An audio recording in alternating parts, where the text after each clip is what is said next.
उत्तराखंड में अब गाय वाली सियासत का हल्ला बोल, आमने सामने कांग्रेस और बीजेपी, लेकिन कांग्रेस पड़ रही भारी। कांग्रेस प्रवक्ता गरिमा ने मेयर गामा को जमकर धोया और दी खोली चुनौती। बोली, हिम्मत है तो फिर हालात सुधारो, आरोप मत लगाओ जनाब। कांग्रेस की गरिमा दसोनी के एक बार से चारों खाने चित हो गए सत्ताधारी। गामा साहब बचाव में उतरे, लेकिन अपनी ही लंका लगवा बैठे। 2 दिन पहले कांग्रेस की गरिमा दसोनी ने काजी हाउस देहरादून का जो वीडियो वायरल किया था, अब उसका अपडेट वर्जन सामने आया है और गरिमा के सामने मेयर सुनील उनियाल गामा प्रेजेंट हुए हैं।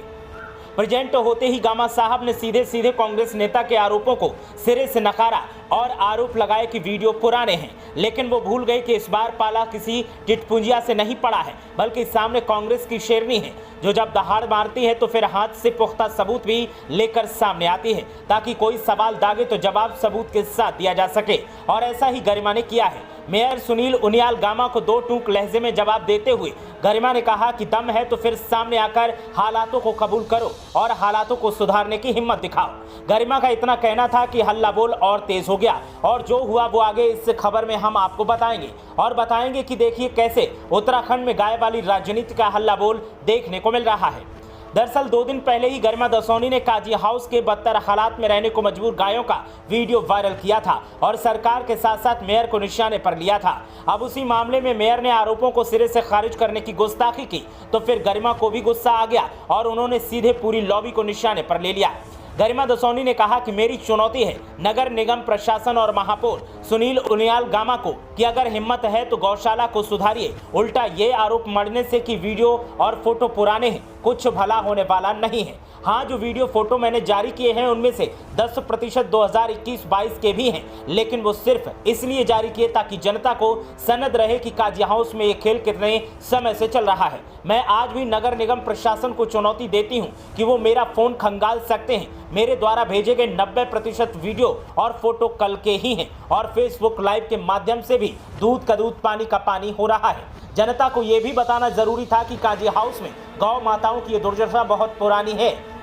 और तो और आमतौर पर सुनील उनियाल गामा और नगर निगम प्रशासन उल्टा और ज्यादा संदेह के घेरे में आते हैं जब वो वीडियो और फुटेज को 2021-22 का बताते हैं। इसका मतलब निकलता है कि काजी हाउस में गौ माताओं की दयनीय दशा लंबे समय से खराब चली आ रही है और काजी हाउस प्रशासन और सरकार को इसके बारे में जानकारी है। आपको याद दिला दूं कि गामा जी 2021 में महापौर भी आप ही थे और सरकार भी आपकी ही थी। ऐसे में गौ माताओं की दुर्दशा चाहे 2021 में हो या 2023 में, इसको न्याय संगत कैसे ठहराया जा सकता है। गरिमा दसोनी ने आगे कहा कि मैंने तो फेसबुक लाइव किया है और सबको पता है कि इसमें छेड़खानी की कोई गुंजाइश नहीं है। एक बात और बता दूं, मेरे साथ मीडिया बंधु भी थे, उनके नाम पते आप जहां कहेंगे जब कहेंगे दे दूंगी। बेशर्मी की हद है, गलती स्वीकार करने के बजाय नगर निगम प्रशासन और महापौर गामा उल्टा मुझ पर आरोप लगा रहे हैं। गरिमा दसोनी ने कहा कि मैं कल देहरादून कप्तान से मुलाकात कर नगर निगम प्रशासन और काजी हाउस के केदारपुरम के कर्मचारियों पर पशु क्रूरता अधिनियम के तहत गौ हत्या का मुकदमा दर्ज करवाऊंगी और मांग करूंगी कि ऐसे लोगों पर जो पाप कर रहे हैं, गाय को परेशान कर रहे हैं, प्रताड़ित कर रहे हैं, उनके खिलाफ सख्त एक्शन होना चाहिए। गरिमा दसोनी के 2 टूक जवाब और तल्ख तेवरों ने बीजेपी के साथ साथ नगर महापौर को सख्ते में डाल दिया है। अब उन्हें समझ नहीं आ रहा कि जवाब कैसे दिया जाए, लेकिन कांग्रेस की शेरनी ताबड़तोड़ अंदाज में एक के बाद एक वार कर रही है। ब्यूरो रिपोर्ट, देवभूमि अपडेट।